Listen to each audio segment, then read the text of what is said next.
Hello, good morning. It's Nienke here, and you might think, why is she not wearing a blue dress or makeup or whatever?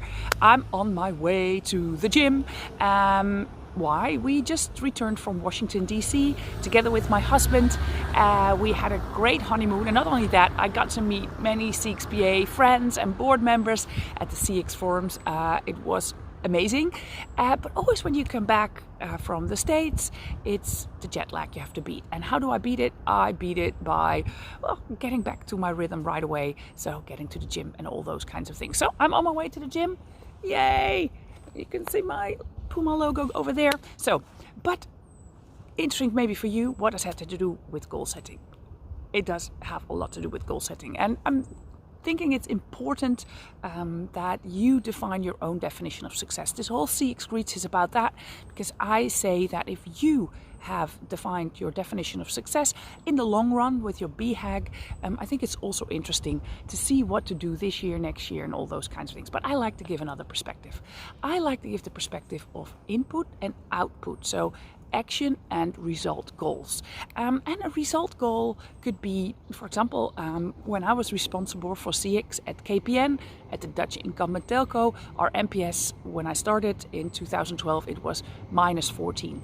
And with the team, I had to bring it up to at least 0, but we managed to get it up till 2. That was our output goal. That was a result goal. And at that time, I did not know what I know now about input goals and output goals, but I think it is interesting. So I thought I'll make a comparison with me going to the gym. So I'm going to the gym, and my output goal is to stay fit, to stay like a certain weight, to fit in my clothes size. That's what I want as an output goal.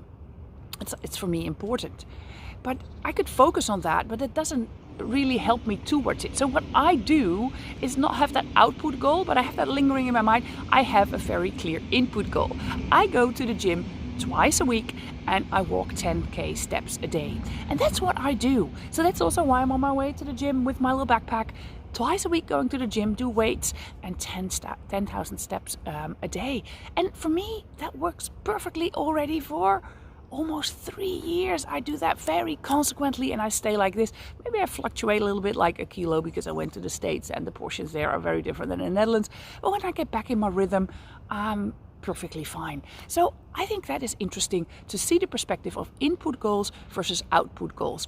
Yes, you have to put your output goals in, but also think about these input goals that you could do. Of course, on your personal life, but this video is of course about you as a CX professional and your team. So think about what you need to do. You need to be, maybe next year, be in the boardroom 4 times. Helps to be visible. Make sure that you blog every other week, that you work on 4 customer journeys, improve them, put out benefit tracking. I think all these things, and I'm curious, what kind of input goals could you for CX think of? Write them down in the comments. I think there's so much to learn on this. This is a totally different perspective than we normally do, because a lot of people work with OKRs and OGSMT and all these kinds where it's really output goals. But I think, what kind of input goals could you set for yourself and your team, and to lead to the definition of success so you can have the best year ever? That's what I wish for you. I'm on my way to the team. I'm beating my jet lag, and I hope to see you again next month at our CX Greets.